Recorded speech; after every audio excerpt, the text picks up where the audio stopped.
শাকিব খানের তুফান আসতে যাচ্ছে ঈদুল আজহাতে। এই নিয়ে মানুষের আশা রয়েছে, কারণ এই ফিল্ম ডিরেকশন দিচ্ছেন এই মুভির যে ডিরেক্টর তিনি হচ্ছেন Raihan Rafi.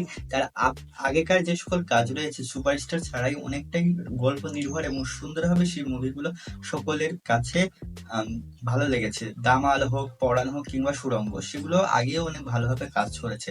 Hello everyone, welcome to Cinecritic. আজকে কথা বলবো শাকিব খানের তুফানের কিছু আপডেট নিয়ে। নাম্বার ওয়ানে যে আপডেটটা সেটা হচ্ছে খুব তাড়াতাড়ি এই মুভির শুটিং শুরু হয়ে গিয়েছে এবং সেটার কাজ শুরুর আগেই এই মুভির যে টাইটেল ট্র্যাক সেটা আগে শুট করা হবে এবং খুব শীঘ্রই সেটা রিলিজ করা হবে।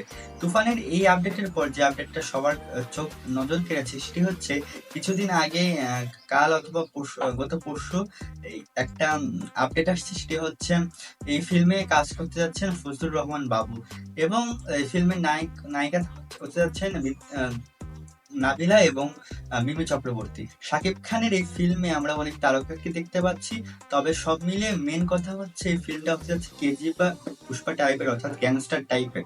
এই জন্য কোনো একটা আশা তো থাকতেই পারে, যেখানে নতুন কিছু ট্রাই করার চেষ্টা করা হচ্ছে। রায়হান রাফি তার কাজগুলো নতুন নতুন করে, অর্থাৎ একই রকমের কাজ সে দ্বিতীয়বার করে না, তার একটু কাজের মধ্যে ধরন পার্থক্য থাকে।